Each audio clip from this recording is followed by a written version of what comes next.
Good morning, everyone. I hope you're having a good Sunday morning. I know I am. Did my nails yesterday, which I was glad because when I did them the day before, the nail polish was too old and it got all smushed up and started peeling, and I hate that. We had a good dinner last night. We had lamb chops with baked beans, and I made a nice fresh salad. But I can't wait until we can start growing vegetables again, because there is nothing like picking fresh lettuce from the garden and cucumbers and tomatoes and peppers, and then I make a wonderful salad with it, and it's delicious.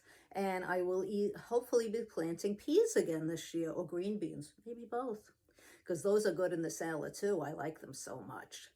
So before we get started, I want to say hi to my friends out there. Hi, Kathy. Hi, Phyllis. And my new friend that I met on Friday at Temple, Susan. How are you? So we are going to read now. Well, I am going to read, and you're going to listen. That's how it works.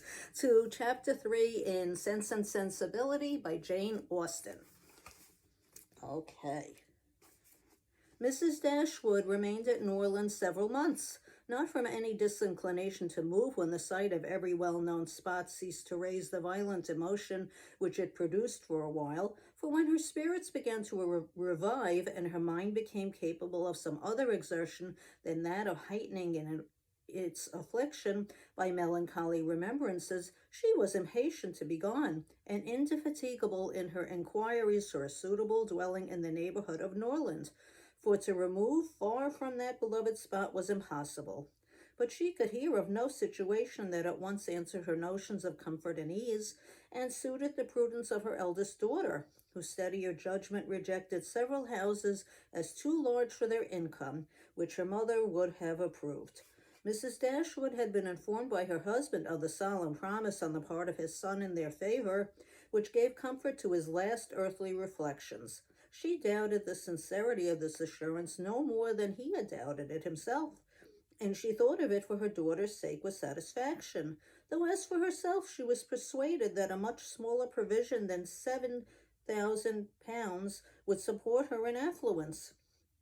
For their brother's sake, too, for the sake of his own heart, she rejoiced, and she reproached herself for being unjust to his merit before, in believing him incapable of generosity.